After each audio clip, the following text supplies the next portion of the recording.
So let's understand what is ETL. So ETL means extract, transform, and load.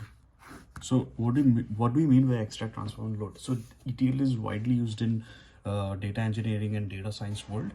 So in its very simplest way, if I say, so for example, we have a source, and we have something called destination. Imagine we have something stored in our local database. Okay, now we want to, this is local, and this destination, imagine this is stored in cloud, right? So we want to bring data from source to the destination, right?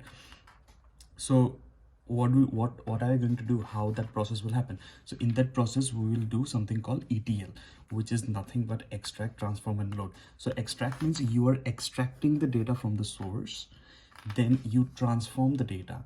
So for example, what we mean by transform, so for example, we have a particular column, let's say we have two columns, first name and last name.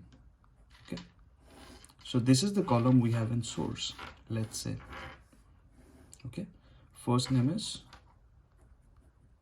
John and this is Morrison. Sorry about my handwriting. So yeah, so this is first name and last name, and we want to bring this data from source to destination, and it needs to be transformed. So how the transformed data should look like? So let's imagine the target system, which is the destination, it doesn't accept two columns.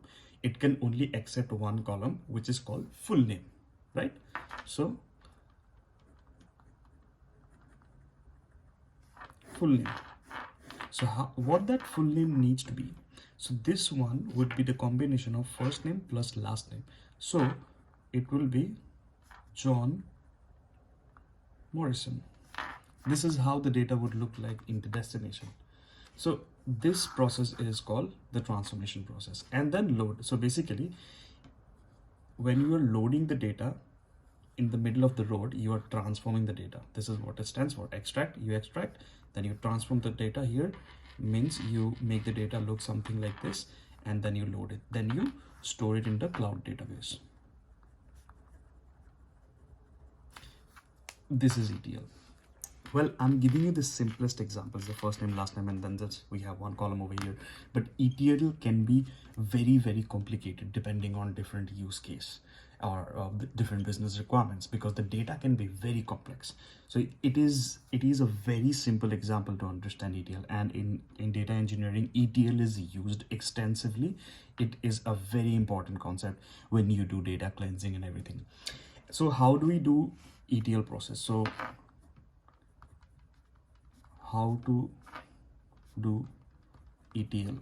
Well, in order to do ETL, we have different tools, we have different methodologies that we can use to do ETL. So we can use programming language,